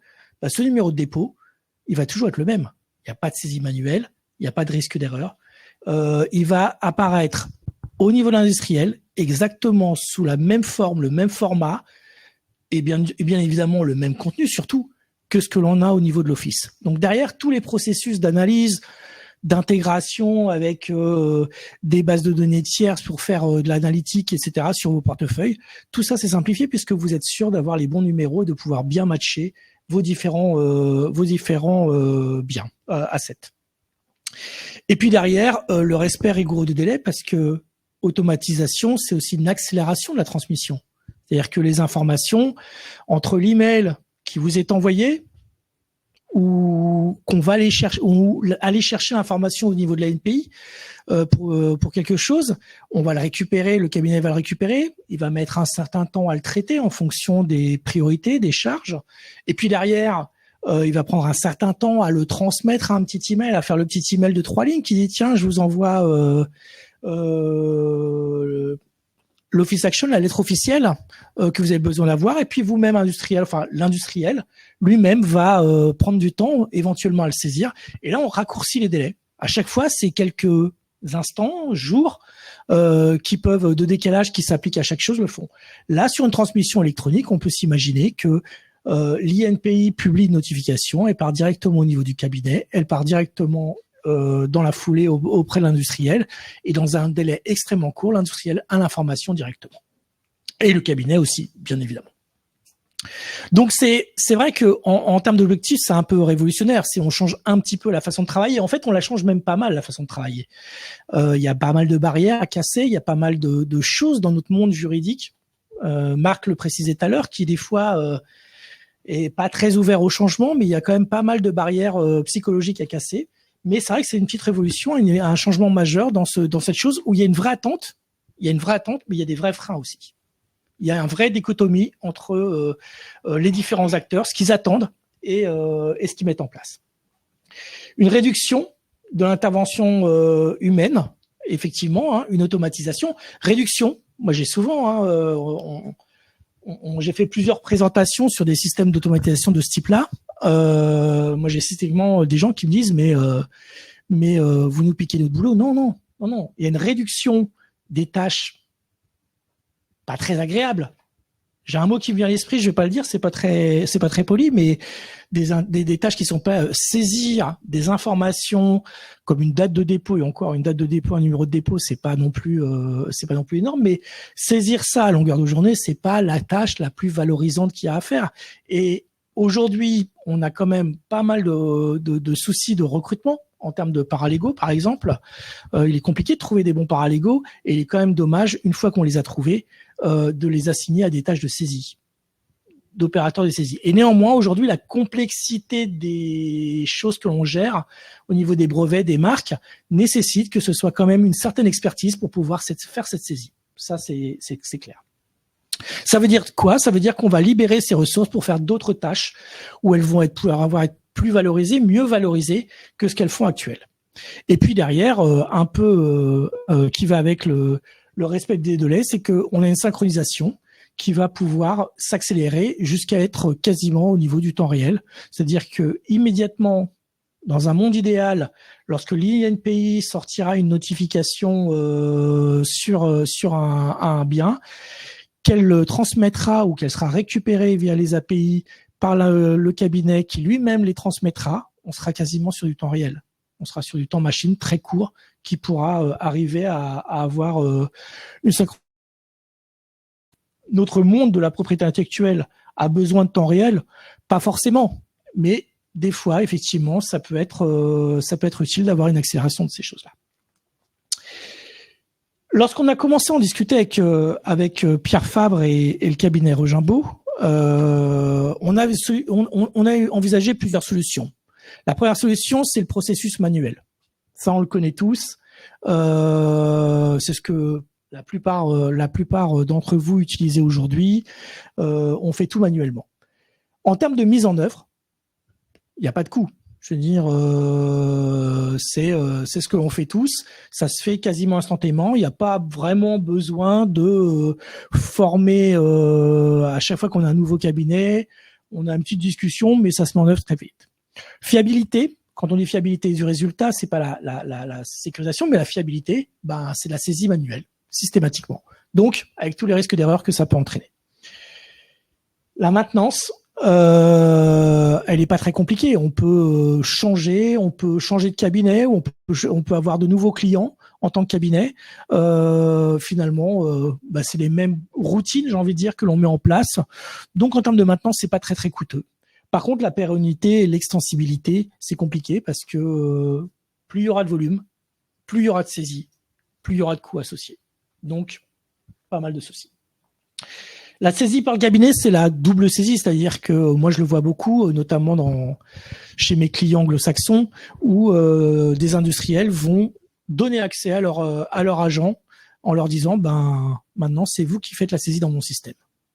Donc, je ne vais pas rentrer dans tous les détails, mais c'est très lourd pour le cabinet parce qu'il est obligé d'avoir des gens qui connaissent les systèmes de chacun de ses clients. Et moi, je suis éditeur de logiciels. Mes clients utilisent tous le même logiciel, j'espère. Et quand bien même, la façon dont c'est utilisé chez tel client ou chez tel autre client va être différent parce qu'ils ont leurs propres normes, ils ont leur propre manière de saisir. Et donc, le cabinet doit comprendre ça et surtout doit reposer souvent sur une ou deux personnes au sein de son cabinet qui connaît bien le client un tel et qui cause une certaine dépendance.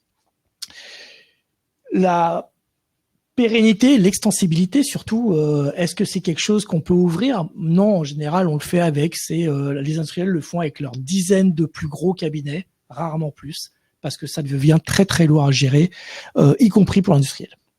Échange de documents, là c'était quelque chose qu'on avait abordé en se disant tiens, on va sortir des documents qui soit les lettres officielles, soit des documents qui sont un peu typés, formatés, structurés, qu'on va pouvoir numériser, extraire les données dessus. Bon, l'avantage, je vais pas très très loin parce que l'intérêt n'est pas énorme. Et vraiment, la solution qui s'est imposée, c'est l'échange des données via la norme. Pourquoi ? Parce que là, on parle d'un échange entre Pierre Fabre et Regimbaud. Demain, Pierre Fabre, ils ont d'autres cabinets avec qui ils travaillent. S'ils veulent remettre en place les choses, ils vont pouvoir dire aux autres cabinets, sortez-moi un fichier au format de la norme. Il y aura toujours un peu de mapping, il y aura toujours des petites choses à ajuster, mais a priori, ça va fonctionner. Il n'y aura pas tout à réfléchir, tout à refaire de A à Z. De la même manière, Regimbaud, ils font un test avec Pierre Fabre et demain, ils se diront, tiens, on va le faire aussi avec nos autres clients. Et pareil, ils n'auront pas à réinventer, à tout recréer de A à Z, puisqu'on aura déjà 80-90% peut-être, je ne saurais pas le dire exactement, mais une grande partie du boulot qui est fait.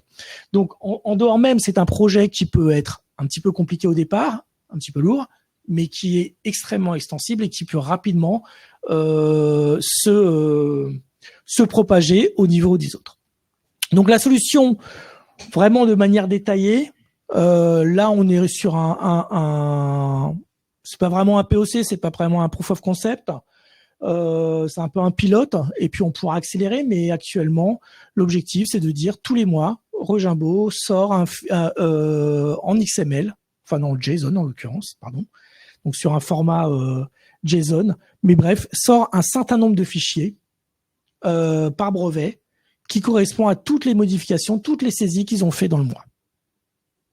Derrière, Pierre Fabre vient récupérer ces fichiers, donc ils font la petite conversion d'un format technique à un autre format technique, mais là c'est des outils du public. Enfin, il y a rien de, c'est vraiment des formats uniquement techniques. Et il va injecter ces données de manière à mettre à jour sa propre base, AQX en l'occurrence, Anaqua, sa propre base avec les informations qu'ont transmis, les mises à jour qu'a transmis Rogimbaud, et de manière à conserver sa base à jour mensuellement pour l'instant par rapport à ça. Très important, 2 rapports, un qui indique ce qui marche, mais un qui indique aussi ce qui ne marche pas. Parce que ça, c'est aussi super important. Et je vais laisser Olivier ou Catherine, je ne sais pas qui prend la main.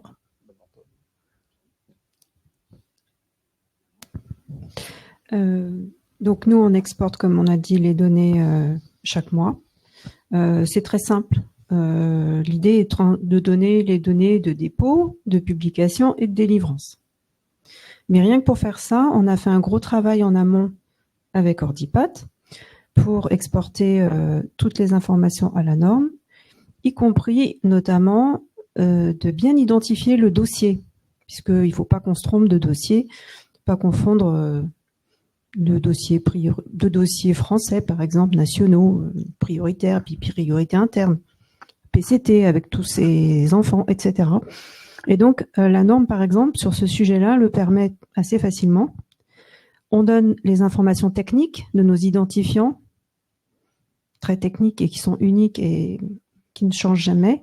On donne la référence du dossier telle que vous la connaissez, telle que on l'intègre aussi celle de Pierre Fabre. Et on va aussi donner des informations métiers, dire que c'est un brevet national en France. Voilà. Et en donnant toutes ces informations-là, on est à peu près tranquille pour identifier correctement le dossier. Et après, on donne bien sûr les données de dépôt, publication, délivrance telles qu'on nous les a demandées. Voilà. Et donc, tous ces fichiers-là sont exportés donc chaque mois, exportés au format de la norme, en JSON. Donc JSON, c'est l'équivalent du XML un peu plus moderne, mais pensez que c'est un fichier texte. Tout simple. Voilà. Et donc, ce que je voudrais ajouter, c'est que nous, Ordipat, donc on a développé évidemment tous les mécanismes qui permettent d'exporter au format JSON, mais on a aussi donc des écrans de paramétrage qui vont permettre de faire le mapping. Et si un autre client qui utilise nos logiciels avait d'autres besoins, il pourrait faire un autre mapping pour exporter à la norme. Et le gros avantage, c'est qu'une fois que c'est parti, si la norme est bien respectée, on n'a même pas à communiquer avec Anaqua.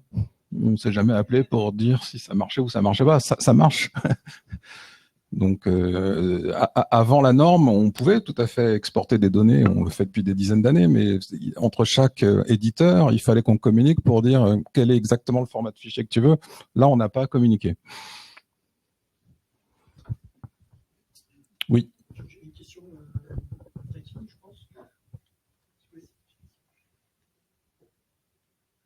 Allô? Oui, donc la question est la suivante. Qu'est-ce qui se passe si jamais du côté Pierre Fabre, ils décident de changer un numéro de dépôt directement dans leur IPMS? Ils le changent. C'est leur base. Nous, aujourd'hui, il y a une injection de données qui vient de Rogimbaud.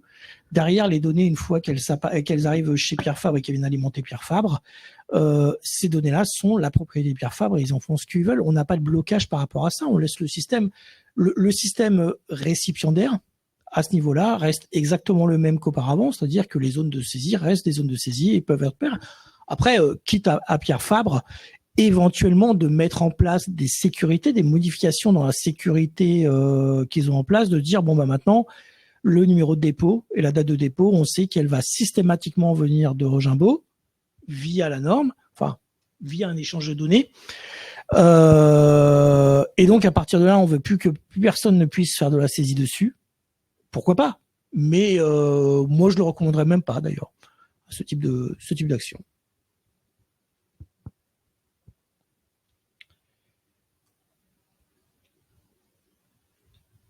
Cette slide, c'est juste pour vous dire que on transmet les fichiers sur un serveur qui est sécurisé, quel qu'il soit. C'est en fonction de ce que nous demande le client et on s'adapte pour respecter la sécurité optimale pour transférer les fichiers en toute sécurité.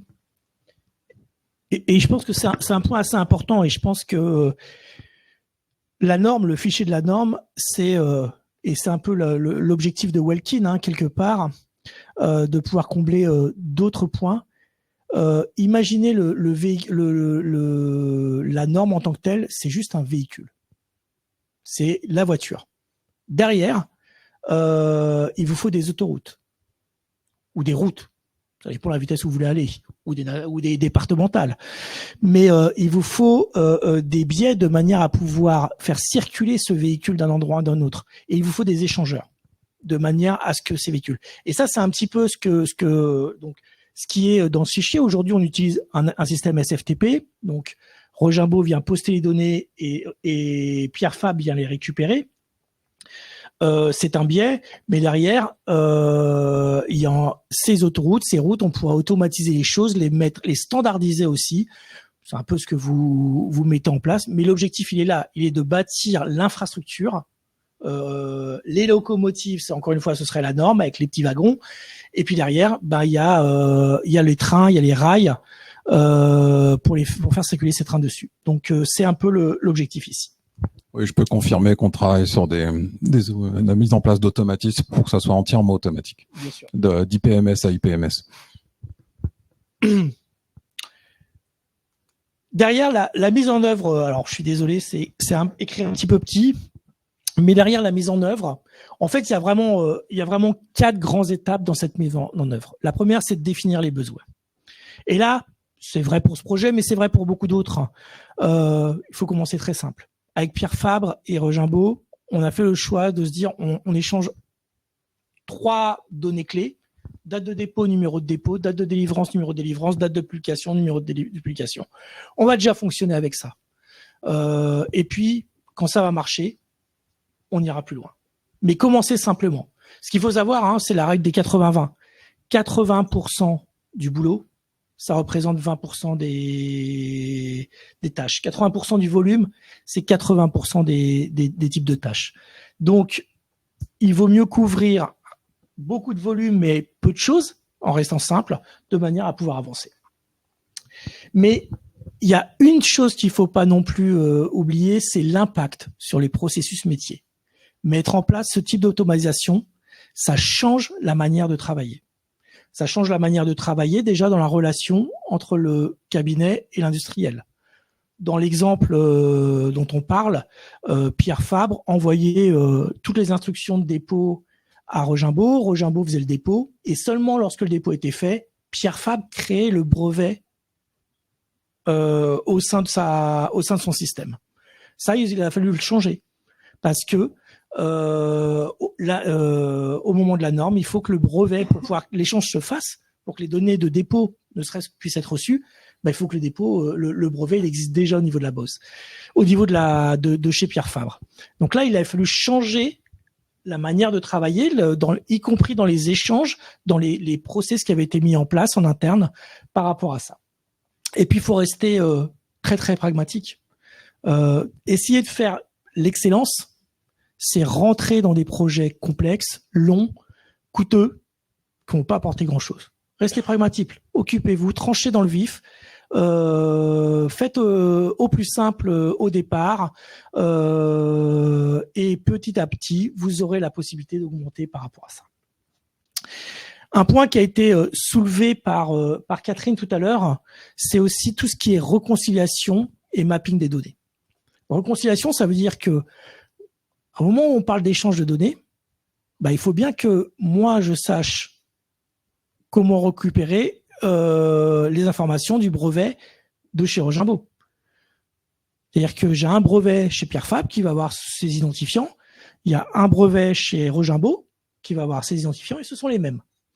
Donc il a fallu déjà synchroniser, s'assurer qu'on avait systématiquement 1, 2, et en l'occurrence on l'a fait pour 2 à ce moment-là, 2 informations communes qui nous permettent d'identifier qu'on parle bien du même brevet et qui nous permettent de vérifier qu'on parle bien du même brevet avec le deuxième identifiant. Et ça, c'est super important, et c'est pas si simple que ça. En tant que tel, c'est déjà un petit projet. Derrière, c'est le mapping. Je voulais juste ajouter que pardon, Catherine, excuse-moi. Sur ce sujet-là, qui est vraiment crucial, ça nous a occupé aussi en amont pour vérifier dans notre base de données que les références la référence du dossier chez le client était bien la même chez nous. Et ça nous demande aussi au quotidien de suivre cette information-là et de vérifier que dans chaque brevet nouveau, elle est bien mise à jour. Ça serait des marques, ça serait pareil. Hein. Mais voilà, c'est à la fois un problème technique et aussi un problème pour nos équipes, parce qu'il faut maintenir cette référence unique dans chacun des brevets. C'est le RIB que vous utilisez lorsque vous faites un virement bancaire. Il vous faut rentrer l'identifiant du compte bancaire en face, sinon l'argent ne va pas au bon endroit. Là, c'est la même chose.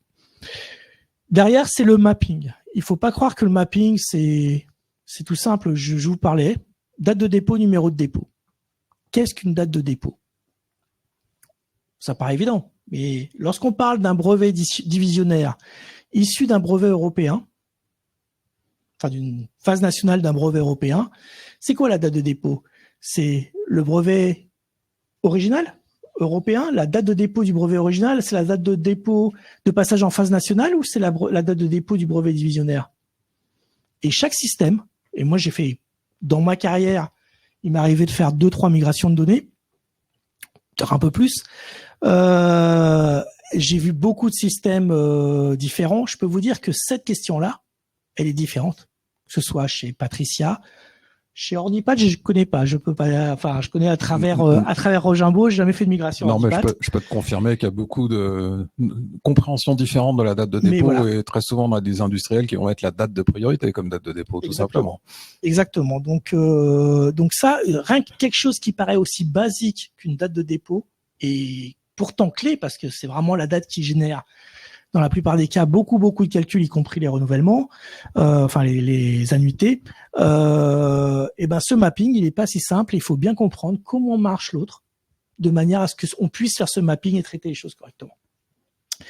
Derrière, surveiller, parce qu'un échange, une automatisation, c'est aussi s'assurer que tout fonctionne. Et c'est pas si simple que ça aussi.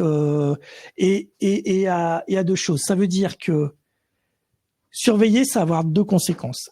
La première, c'est que déjà, on va vérifier que tout fonctionne, que tout est traité, ou qu'en tout cas, on arrive à identifier ce qui n'a pas été traité. Mais derrière, il faut instaurer une confiance auprès de vos utilisateurs. Rien n'est pire qu'un utilisateur qui n'a pas confiance dans sa base de données, dans la qualité des données qui sont dans sa base. Donc, c'est important de mettre en place tous les outils qui vous permettent, de savoir ce qui se passe bien, mais surtout ce qui se passe mal ou ce qui ne s'est pas passé, de manière à ce que vous le sachiez et que vous puissiez à tout moment dire, il n'y a pas de surprise. Il n'y a pas de surprise. Quand tu fais ton rapport, tu obtiens les résultats qu'il faut parce qu'il n'y a pas de surprise. Ça ne veut pas dire qu'il n'y a pas d'action manuelle, il n'y a pas de correction manuelle, il n'y a pas de choses qui se font derrière manuellement. Encore une fois, restons pragmatiques. Mais au moment où on fait le rapport, on sait qu'on a les bons résultats. Et c'est toute la chose du succès. Donc, il faut aussi mettre en œuvre ce type de projet lentement. Il ne faut pas se précipiter. Il ne faut pas se dire on va faire un bing bang du jour au lendemain, on casse tout, il n'y a plus de saisie manuelle, tout le monde fait en automatique. Les gens n'auront pas confiance. Il faut le faire tout doucement. C'est de la psychologie de l'utilisateur, mais c'est hyper important. Il faut que vous mettiez en place des outils qui vous permettent à un moment donné aux gens de dire la double validation, là, à chaque fois qu'il y a un échange de données, c'est un peu lourd parce que je passe mon temps à dire que tout va bien. On pourrait pas la faire sauter. Et c'est beaucoup mieux de dire, arrête de valider. Et au niveau de la confiance, ça change tout. Et c'est vraiment important de passer dans ces types de choses. Derrière, au niveau des bénéfices, c'est après. Donc, je les prends. Donc, au niveau des bénéfices, je l'ai dit. Quelles sont les choses? C'est la scalabilité. On le fait aujourd'hui donc avec 3 dates. Ça représente un certain nombre de mises à jour mensuelles, mais c'est pas non plus monstrueux. Mais on peut imaginer qu'au fur et à mesure qu'on va augmenter les choses, les volumes vont être, peu importe, ce sont des traitements qui se passent en back office. Il n'y a pas besoin de ressources. Si on a mis en place les bons outils de validation et de reporting, Ça coûte pas énormément de temps, donc on est capable de gérer d'énormes volumes petit à petit. C'est une indépendance opérationnelle. Aujourd'hui, Pierre Fabre utilise la norme quand ils injectent les données sur AQX. Si demain ils décident de changer, ils n'ont pas intérêt, hein, je me fâcherais. Mais si ça arrivait, ils pourraient changer de système. Ils recevraient les fichiers à la norme avec un autre système qui serait éventuellement capable de lire la norme. Il n'y a pas de souci. Ou si demain ils veulent changer de cabinet, Regimbaud, ils auraient énormément tort. Après, vous avez vos confrères avec vous aujourd'hui, hein. Mais clairement, ils pourraient le faire parce que encore une fois, ils seraient capables de recevoir d'un autre confrère des fichiers à une norme. Donc, ce serait pas énorme. Par contre, quand ils ont 3 ou 4 personnes qui sont formées à faire la saisie dans leur système chez un cabinet, changer ce cabinet-là, c'est compliqué parce qu'il faut repasser les processus de formation et de vérification, etc. Et puis l'extensibilité, c'est un petit peu ce qu'on disait. Aujourd'hui, on s'est limité à 3 données. Est-ce qu'on peut faire plus? Bien sûr qu'on peut faire plus et on le fera. C'est le but. On s'est juste limité à ces 3 données simples dans un premier temps pour faire la mise en place technique. Une fois qu'on aura la mise en place technique faite, pouvoir répondre le sujet. Finalement, c'est faire juste un petit bout de mapping et hop, roule 1000, on va pouvoir y aller. Donc pas mal de choses. D'un point de vue opérationnel, donc réduction du temps de gestion, hein, je crois que c'est plusieurs journées par mois qui vont être gagnées par rapport à la saisie manuelle. Juste sur ces 6 champs, hein, mais voilà. La précision, on en a parlé, hein. Pas de saisie, moins de saisie, donc moins d'erreurs. Et puis derrière, une amélioration de l'efficacité opérationnelle, puisque vous aurez, a priori, Pierre Fabre à terme aura des données plus rapidement, mieux synchronisées. Donc là, derrière, la capacité à prendre des décisions parce qu'ils savent qu'ils ont les données à jour va pouvoir effectivement être bien plus opérationnelle. Là, c'est pour toi, Catherine. Et nous, sous l'angle Regimbaud, pour nous, ça a été un moteur d'amélioration de nos process en interne, puisqu'il fallait vérifier qu'on était d'équerre avec les données du client. J'arrive pas à lire. Ça nous permet de bien réorganiser nos process pour être encore plus fins, de faire profiter à nos clients de nos contrôles qualité, de tout ce travail qu'on fait de double vérification, etc. Et pour arriver à ça, il faut aussi qu'en amont, on intègre des flux qui viennent des offices et des confrères. Et ça nous permet également d'améliorer la relation avec nos clients puisque ça valorise la qualité des données qui sont produites et vérifiées par le conseil. Ça nous permet d'intégrer le client dans nos procédures aussi, puisqu'ils peuvent nous apporter en amont je sais pas, quand ils veulent créer un dossier de brevet, on pourrait intégrer des données venant de chez eux également et intégrer tout ça dans nos procédures. On accompagne aussi le client dans la maîtrise de ses données en lui apportant des données de qualité et tout ça en maîtrisant l'environnement technique, la sécurité. Ça, c'est la partie informatique, mais on a quand même tous besoin de ça. Et au final, ce qu'on a trouvé d'intéressant dans la mise en œuvre de cette norme, c'est que c'était facile au départ. On fait un petit projet et puis avec cette brique-là, on construit par-dessus une autre brique en intégrant d'autres données, d'autres types de données. Donc, petit à petit, on va pouvoir fabriquer un outil qui nous permet de transmettre de plus en plus de données sans que ça soit coûteux. Et toujours, c'est réutilisable. On perd rien à chaque fois qu'on intègre un nouveau contenu à rajouter. Il n'y a pas comme les fichiers Excel où on nous demande de changer la colonne à gauche, à droite. Là, on construit sur quelque chose qui va pouvoir nous faire construire un petit mur, petit à petit, à partir des petites briques. Et c'est pérenne parce que ça dépend pas de nous, ça dépend pas du destinataire non plus, ça dépend de la norme. Voilà. Et c'est réutilisable. Donc je pense qu'on en a tous à y gagner. Et c'est indépendant des systèmes informatiques. Je passe la main. À qui pour conclure?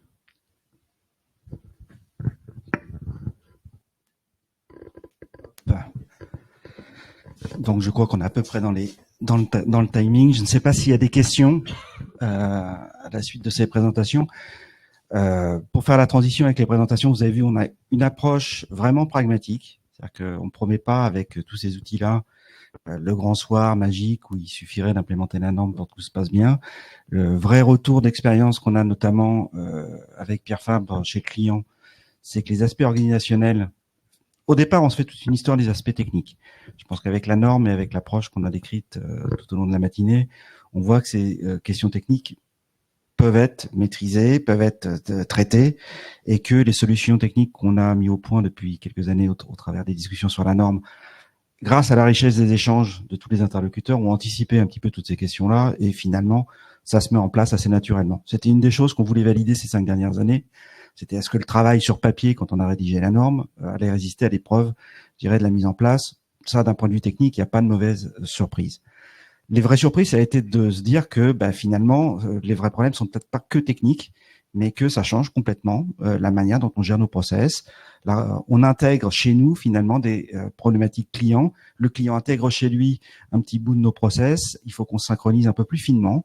Donc il y a ce chemin ce gap à franchir pour pouvoir vraiment interconnecter et avoir tous les gains qui sont tout à fait réels ensuite de l'implémentation. Donc voilà, la matinée, c'était vraiment pour vous montrer que sur le plan technique, c'est prêt, que des éditeurs et des providers de solutions travaillent maintenant concrètement à déployer ces choses-là. La prise en main par les utilisateurs se fait, mais voilà, le message, c'est que ça doit se faire avec modestie et progressivement, parce que ça n'implique pas que des problématiques techniques qui maintenant sont à portée de main et sont presque réglées.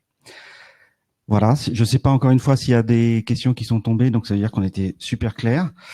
On va dire ça comme ça. Tout le monde y a pensé, mais je ne voulais pas aller sur ce terrain. Je voulais remercier aussi, en profiter pour remercier Finance Innovation qui nous a accueillis aujourd'hui, l'équipe technique, parce que voilà, on avait toute cette infrastructure à mettre en place et je pense que les choses se sont bien passées. Merci encore de l'accueil. Il reste encore un peu de café et de pour ceux qui sont avec nous. Et voilà, je vous remercie tous et on se donne rendez-vous parce que nous, on continue le travail avec l'association pour, je pense que tout le monde a compris que c'était le démarrage de plein de choses enthousiasmantes et très prometteuses du point de vue du développement de toutes ces solutions et tous ces services qui peuvent se greffer à ces outils techniques. Donc, on aura l'occasion de rediscuter tout ça, je pense, à l'avenir et de voir un petit peu comment l'écosystème se transforme, j'espère, grâce à ces outils. Merci beaucoup.